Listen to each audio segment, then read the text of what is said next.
रहा है यार मेरे से यार, अजीब यार।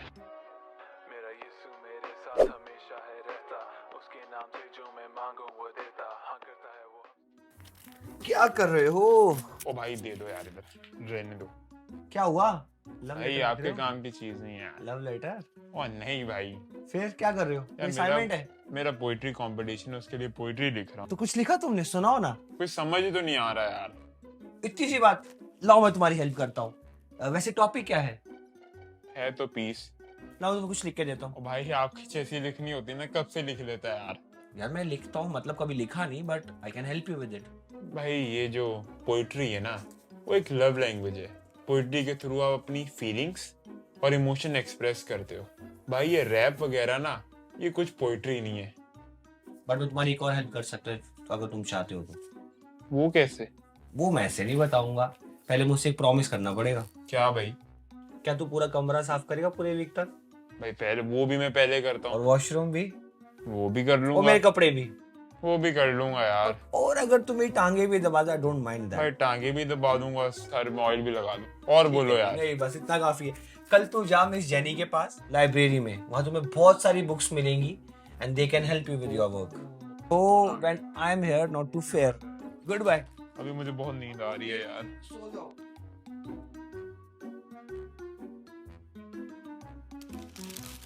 समझ नहीं आ रहा क्या लिखूं, कभी पोइट्री लिखी ही नहीं है मैंने यार। एक काम करता हूँ, बुक है मेरे पास, ट्राई करता हूँ बुक से पढ़ के, शायद ये बुक हेल्प ही कर दे मेरी।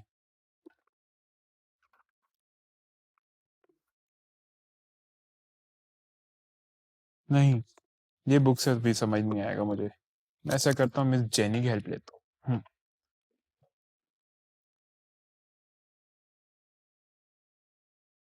हेलो सर अरुण, कैसे हैं आप? हेलो एहतशाम, कैसे हैं आप? मैं भी ठीक हूँ सर। हम्म। सर एक्चुअली मुझे मिस जेनी से मिलना था। मिस जेनी तो काफ़ी दिन के लिए छुट्टियों पर है, तो उनकी जगह मैं अभी यहाँ पर ड्यूटी कर रहा हूँ। बताएं, मैं भी आपकी हेल्प कर सकता हूँ। सर एक्चुअली ना मेरे स्कूल में पोइट्री कंपटीशन है, ओह, लेकिन मसला ये है कि मुझे पोइट्री के बारे में कुछ आता नहीं है। क्या आपके पास कुछ ऐसी बुक्स होंगी जो मेरी पोइट्री में मदद कर सके? पोइट्री के लिए? हाँ, इस लाइब्रेरी में तो बहुत सी बुक्स मिल जाएंगी आपको। और पोइट्री की बुक्स अगर आपको चाहिए तो मैं आपको मेरी फेवरेट बुक में से पोइट्री की बुक्स दे सकता हूँ। सर जिसमें से हमने लॉज और हिस्ट्री के बारे में पढ़ा था। बिल्कुल। तौरा और हिस्ट्री की 12 किताबों के बाद अब बारी है पोइट्री की। वाह सर। और ये रही वो 5 किताबें पोइट्री की।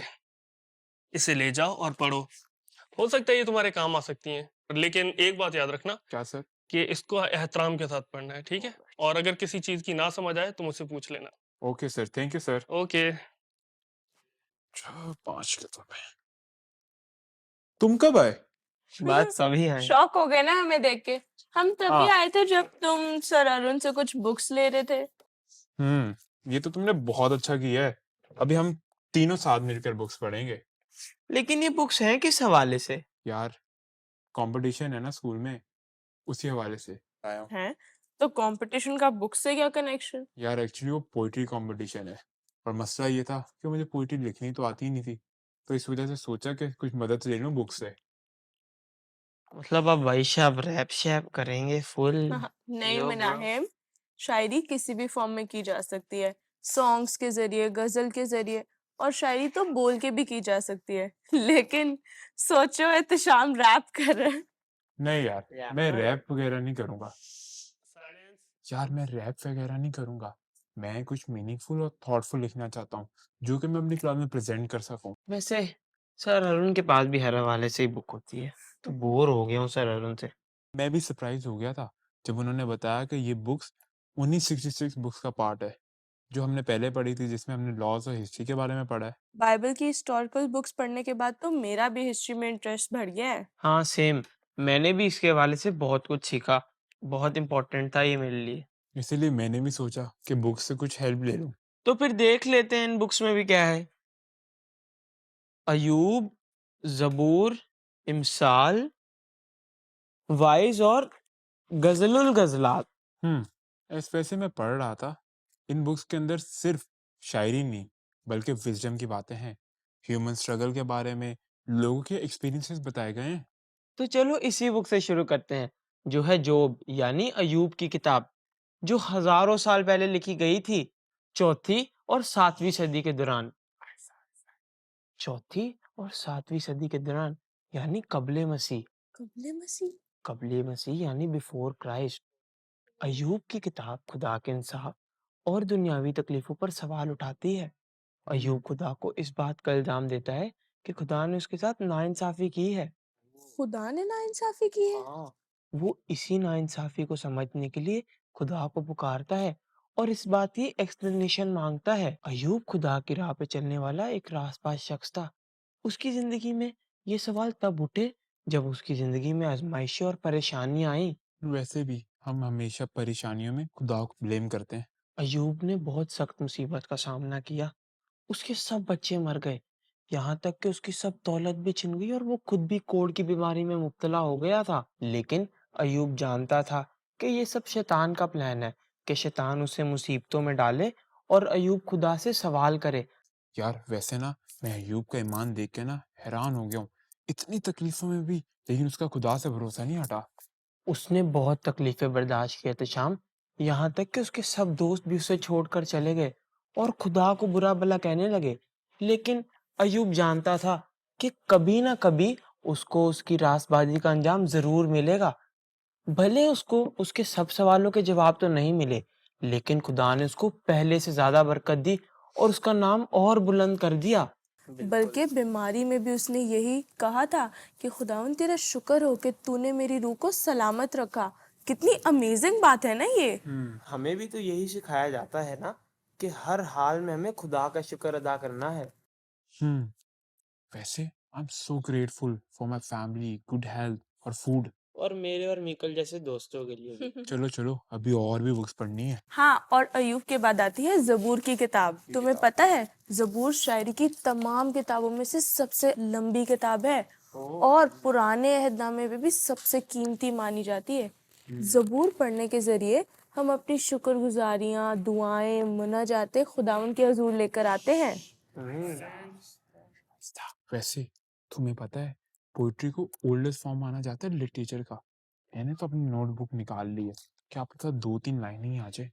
हाँ हाँ, तुमने बिल्कुल ठीक किया है, क्योंकि बहुत से ज़बूर खुदा की तारीफ बयान करते हैं और बहुत से ज़बूर तो उसकी अजीम ताकत के बारे में बताते हैं हमें। लोग ज़बूर पढ़कर अपनी परेशानियों में दिल की तसल्ली हासिल करते हैं और इस बात की तस्दीक तो दाऊद बादशाह भी करते हैं और उन्होंने तो बहुत से ज़बूर भी लिखे हैं। दाऊद बादशाह, जिनके बारे में हमने हिस्ट्री में पढ़ा था, वो एक म्यूजिशियन थे और बरबत और बीन भी बजाते थे। हाँ, बिल्कुल ठीक पहुंचे तुम मिनाहिम। ओल्ड टेस्टामेंट की तरह ज़बूर की किताब भी 5 हिस्सों में बटी हुई है। पर वो क्यों? सिंपल है, 150 ज़बूर हैं तो सब एक जैसे होंगे, कॉमन सेंस। इस किताब के पहले 41 ज़बूर खूबसूरत पोएम्स की कलेक्शन है। ये ज़बूर हमें याद दिलाते हैं कि खुदावंद हमारी मजबूत चट्टान है और बहुत से ज़बूर तो हमें अपना बोझ खुदावंद पर डालने के बारे में बताते हैं। वाओ, बाइबल में काफी जगह हमें सब्र की हिदायत दी गई है, बिल्कुल। खुदा पर भरोसा रखना और जज्बाती ना होना। बिल्कुल ठीक कहा। इसी तरह आता है इस किताब का तीसरा हिस्सा, जो कि साम 73 से लेके 89 तक है और ये साम बहुत से डिफरेंट राइटर्स के एक्सपीरियंसेस हैं जो बहुत मुख्तलिफ अंदाज में लिखे गए हैं। ये सब साम्स खुदावंद को एक बादशाह या एक जज की तरह एक्सप्लेन करते हैं, लेकिन एक ऐसा जज जो बाकी सब चीज़ों पर इख्तियार रखता है। वैसे दाऊद बादशाह की ज़बूर ना बहुत खूबसूरत लिखे गए हैं। मेरी तो इससे काफी हेल्प हुई है। देखो मैंने तो अपनी पोइट्री भी लिख ली। चलो, बेशक बड़ा है, लेकिन तुम्हारे किसी न किसी काम तो आया। अगर थक गए हो तो लाओ बाकी की लाइंस मैं लिख दूं। भाई अपना काम करो और अपने काम पे फोकस करो। तो चलो फिर आगे बढ़ते हैं। तो थर्ड बुक है इमसाल की किताब, यानी कि प्रोवर्ब्स। तो मैं ही शुरू करता हूँ। इमसाल की बुक को सोलोमन बादशाह ने लिखा है, जो दाऊद बादशाह के बेटे भी थे। सोलोमन बादशाह को खुदा ने बहुत हिकमत और अक्लमंदी से भरा हुआ था। हाँ मुझे किंग सोलोमन की कहानी पता है। जब खुदा ने सोलोमन से पूछा कि उसे क्या चाहिए, तो उसने दौलत और शोहरत नहीं मांगी, बल्कि उसने विजडम मांगी थी ताकि वो लोगों को सही तरह लीड कर सके। बिल्कुल एहतशाम, और बहुत से अलग मुल्क के बादशाह भी किंग सोलोमन से एडवाइस लेने आते थे। और इम्साल की किताब भी हमें अच्छे मशवरों पर चलना है, यही सब बातें सिखाती है। मैं तुम्हें तो फिर जरूर पढ़नी चाहिए। तुम तो जैसे दुनिया के सबसे अक्लमंद आदमी हो। हम्म अच्छा। ओके ओके, अब बढ़ते हैं अगली किताब की तरफ, जो कि है पोइट्री की चौथी बुक, यानी कि वाइस की किताब। वाइस की किताब को वर्ड्स ऑफ अ फिलोसोफर भी कहते हैं। वैसे तो कुछ खास पता नहीं कि ये किताब किसने लिखी है, लेकिन इसमें दाऊद बादशाह के बेटे किंग सोलोमन का बहुत ज़्यादा जिक्र है, तो प्रोबेबली उन्हीं की है। लेकिन लोगों के इस बुक को लेकर बहुत अलग ख्यालात हैं। कुछ लोग समझते हैं कि ये बुक सिर्फ मायूसी की ही बातें करती है, और क्योंकि इस बुक के फर्स्ट चैप्टर में ही हम ये पढ़ते हैं कि ज़िंदगी बेकार है, कुछ भी कर लें उसका कुछ हासिल नहीं होगा, क्योंकि आखिर में तो इंसान ने मरना ही है। बात बिल्कुल ठीक कही है। देखो, हम दुनिया के अंदर जितना भी पैसा कमा लें, जितने भी अमीर हो जाएं, लेकिन जब तक हमारे साथ खुदा नहीं होगा ना, ये सब फजूल है। बिल्कुल ठीक। लेकिन दूसरी ही तरफ लोगों का ये भी मानना है कि भले ही हम इंसान हैं और हमारी ज़िंदगी फ़ानी है, लेकिन फिर भी हमें खुदा की दी हुई सब नेमतों का शुक्रगुजार होना चाहिए, जैसे कि फैमिली, फ्रेंड्स, खाना और ये सब नेमतें जो खुदा ने हमें दी हैं। लेकिन इसके अंदर तो सारी मुश्किल और कॉन्ट्रडिक्टिंग बातें हैं, तो पोएट्री तो कहीं नहीं नजर आई। अरे मिनाहिम, तुम्हें पहले भी समझाया है कि पोइट्री फ़र्क अंदाज से की जा सकती है। सॉन्ग्स के ज़रिए, गज़ल के ज़रिए, बोलने के ज़रिए भी की जा सकती है।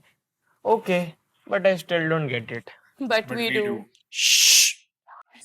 एनीवेज, बहुत ज़्यादा टाइम हो गया है, तो जल्दी से हम लास्ट बुक पे आते हैं। सो लास्ट बुक है गज़ल गज़लात, जिसे हम सॉन्ग्स ऑफ सॉन्ग्स कहते हैं। ऐसे कुछ लोग इसे सॉन्ग्स ऑफ सोलेमन भी कहते हैं। देखा, अब आया ना सॉन्ग्स का जिक्र, ये लग रही है पोएट्री की बुक। एनीवेज, गज़ल गज़लात एक बहुत खूबसूरत नज़म है। ये बेसिकली खुदा और उसके लोगों के बीच है। ये एक पर्सनल रिश्ता बयान करती है। मॉडर्न डे के अंदर हम जीसस और कलीसिया के बारे में बात करते हैं। Jesus being the head and कलीसिया बीइंग हिज ब्राइड। वैसे इस बुक को गहराई में समझने के लिए ना हमें बहुत विजडम चाहिए। वैसे गाइस, आज का सेशन तो बहुत अच्छा गुजरा। मैंने थैंक्स अपनी मिलेटर। पोइट्री भी कंप्लीट कर ली और सब काम भी हो गया। हाँ बिल्कुल ठीक कहा, पोइट्री का तो अपना ही एक यूनिक स्टाइल है। वैसे इसको समझना हर किसी के बस की बात तो नहीं, लेकिन जब हम इसे बहुत ध्यान से पढ़ते हैं तो इसमें छुपे एहसास हमें नजर आते हैं। चलो, बहुत बातें हो गई और ये बुक्स भी खत्म हो गई। अब ये सर अरुण को बुक्स कौन वापस करने जाएगा? हाँ, तुम चले जाओ ना। मैं जाऊं? हाँ तुम चले जाओ, लास्ट टाइम भी मैं गई थी। नहीं यार, मैं नहीं जा रहा। सर अरुण बहुत सवाल करते हैं, अगर उन्होंने आज पूछ लिया कि आज के सेशन में क्या था, तो मैं उनको क्या बताऊंगा? चलो यार, तुम रहने दो, मैं जाता हूँ। हाँ, ये लो, तुम जाओ। और जल्दी आना। हाँ, और बुक्स नहीं लेने चले जाना। ये ले सर अरुण, आपकी बुक्स। अरे वाह अच्छा, थैंक यू।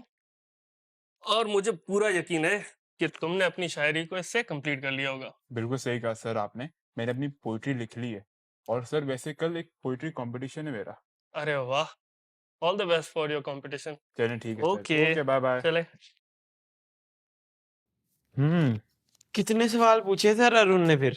भाई, सर उन्हें हमेशा सवाल नहीं पूछते, वो तो उल्टा हमारी हेल्प करते हैं। बिल्कुल ठीक, वो तो हमेशा यही कहते हैं कि अगर कुछ समझ ना आए, कुछ मुश्किल लगे तो मुझसे पूछ लिया करो। वैसे ये तो है। लेकिन मिनाहिम का पूछेगा, इसको तो सब आता है ना भाई। और ये जाएगा भी कब? इसको फ्यूचर नजर आता है ना, इसीलिए। हाँ, मैंने कब तुम्हें तो बोला? फ्यूचर नजर आता था ना। बताओ, मेरे कल कंपटीशन में जीतूंगा या नहीं? मैंने कब बोला मुझे फ्यूचर नजर आता है? और ये वैसे भी सब फिल्मी बातें हैं। अगर मेरे को फ्यूचर नजर आता तो कल मेरा डी ग्रेड थोड़ी ना आता। हो, बेल हो गई है, चलो वाह उठो। गाइस, ऑब्वियसली छुट्टी का टाइम है, बेल तो और होगी मुझे ना। ये भी बताओ कि तुम लोग का कंपटीशन किस टाइम है कल? यार कल मेरा 8 बजे कंपटीशन है, तो टाइम से आ जाना प्लीज। हाँ मैं हाँ। आऊंगी। Okay sir. Okay bye. Sir. Okay. कल 8 बजे।